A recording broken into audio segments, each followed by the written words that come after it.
बजना चाहिए गाना।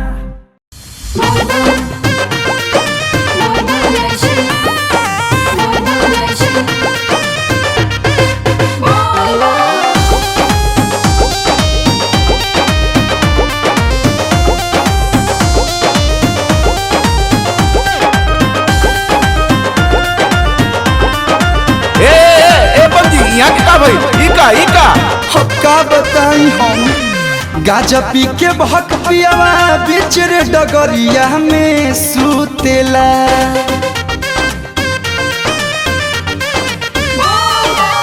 गाजा पी के बहक पियावा बीच रे डगरिया में सुतेला। कमर पातर कुछ काम रोना उठेला, मोर सामर कुछ काम रोना उठेला।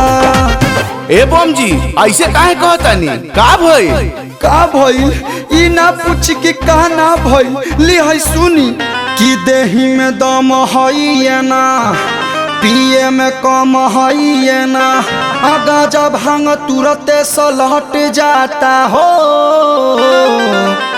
कांवर लेके पियावा मोर पलट जाता हो।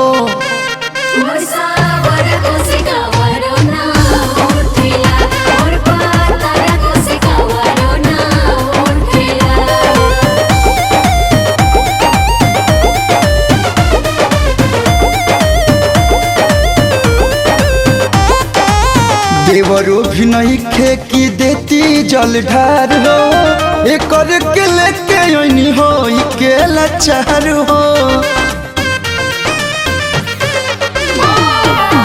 देवरो भी नहीं खे की देती जल ढार हो एक के लेके ओनी हो के लाचार हो। हम कमजोर बानी दर्द से देहिया टूटेला, हम कमजोर बानी दर्द से देहिया टूटेला। हमर सामर कुछ काम रोना उठेला, मोर पतर कुछ काम रोना उठेला। अरे ए बम जी कोनो उपाय लगा के चलिए ना। का उपाय लगाई मुआना चल चल के गिर जाता कि बाका बाका बोलेला खड़ा होके ढोलेला। कब जाने मुड कर फिर जाला हो। दू डेग चलिए के गिर जाला हो।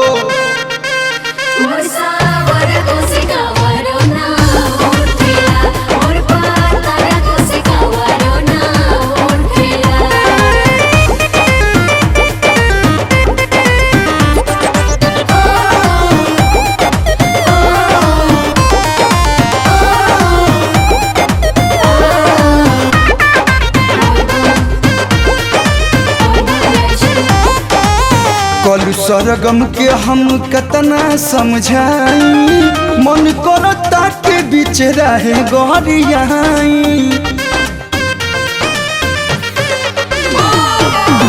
आंसू आशीष के हम कतना समझाई मन करता के बीच रहे गहरियाई। देव घर पहुँचब कैसे इह बात मनवा में घुटेला। देव घर